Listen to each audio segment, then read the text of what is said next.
अस्सलाम वालेकुम। उम्मीद है आप सब लोग खैरियत से होंगे। आज का जो हमारा टॉपिक है वो है with it is also a monosyllable monosyllable simple preposition. ठीक है, we will study three usages of with.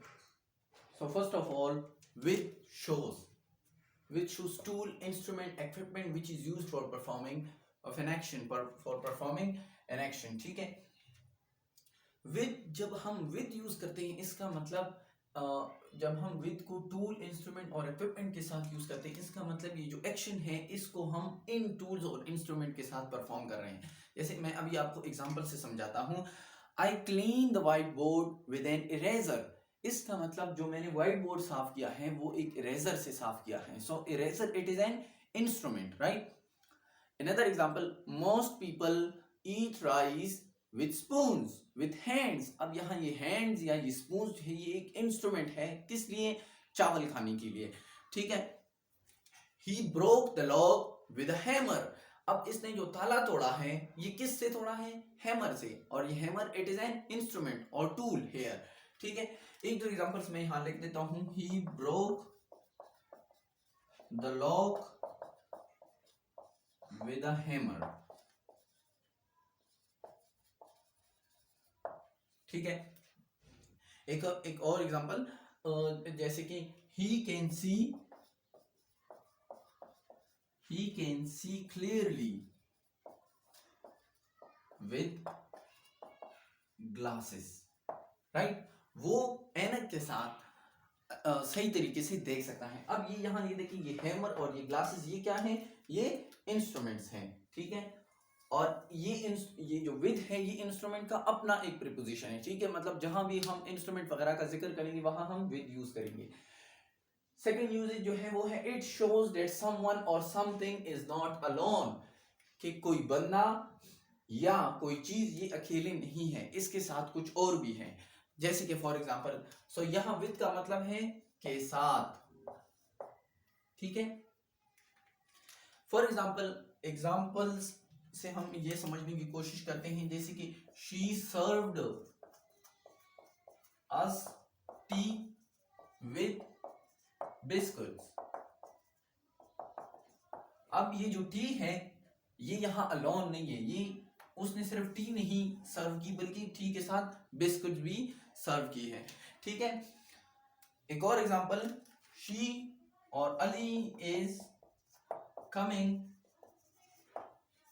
From Peshawar. Ali is coming from Peshawar with his family।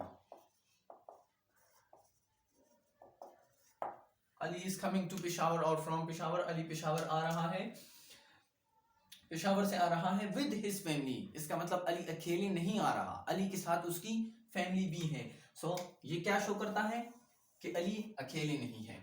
जो थर्ड नंबर है, with all due respect। This prepositional phrase is used when we want to say something bad। अब ये preposition phrase कहां पर use होता है?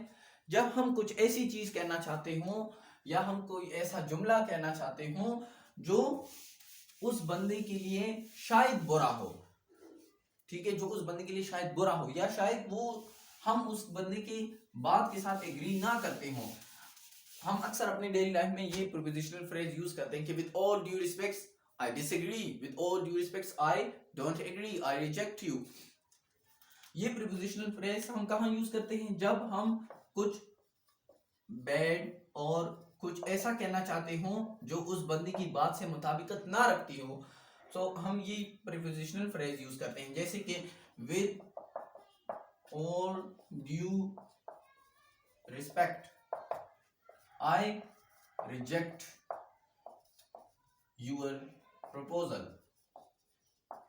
ठीक है, या I don't agree with your proposal।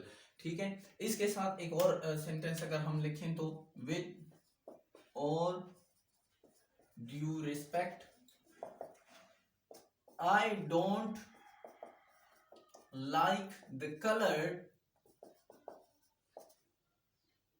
you are wearing, बहुत इज्जत के साथ, लेकिन आपने जो कलर पहना हुआ है, जो कलर है आपके कपड़ों का, मैं उसे पसंद नहीं करता। विद ऑल ड्यू रिस्पेक्ट, आपकी इज्जत अपनी जगह, या बहुत इज्जत एहतराम के साथ, आई रिजेक्ट योर प्रपोजल, मैं आपका प्रपोजल ये रिजेक्ट करता हूँ। सो थोड़ा सा इस लेक्चर को समराइज करते हैं। इन जो है ये एक मोनोसिलेबल सिंपल प्रीपोजिशन है, और ये इंस्ट्रूमेंट, इसको अच्छा ये इसको हम एक इंस्ट्रूमेंटल प्रीपोजिशन भी कहते हैं विद को। इसका ये स्ट्रक्चर होता है इसका, ये देखिए, विद प्लस इंस्ट्रूमेंट, ठीक है। So it shows tool, instrument, equipment which is use for performing. अब आप एक्शन किस चीज से परफॉर्म कर रहे हैं, कौन से टूल से, कौन से इंस्ट्रूमेंट से, ये विद हमें वो शो करता है। सेकंड यूजेज जो है, इट शोज दैट समवन और समथिंग इज नॉट अलोन, कि कोई बंदा या कोई चीज ये अकेले नहीं है। जैसे एग्जांपल मैंने दिए हैं आपको टी और बिस्किट्स की, या एक और एग्जांपल अगर मैं दूं तो I am happy with my books. जो थर्ड नंबर है, with all due respect, this prepositional phrase is used when we want to say something bad, कुछ ऐसा हम कहना चाहते हैं जो उस बंदे की बात से या उस बंदे के मूड से मुताबिकत ना रखती हो, और हम चाहते हैं कि हम उनकी इज्जत भी करें और अपनी बात भी पहुंचाएं, तो हम फॉर्मली हम ये यूज करते हैं कि with all due respect, I don't agree with your proposal. With all due respect, I don't like the color you are wearing. So उम्मीद है कि ये लेक्चर भी बाकी लेक्चर्स की तरह आपकी बहुत मदद करेगा। Thank you.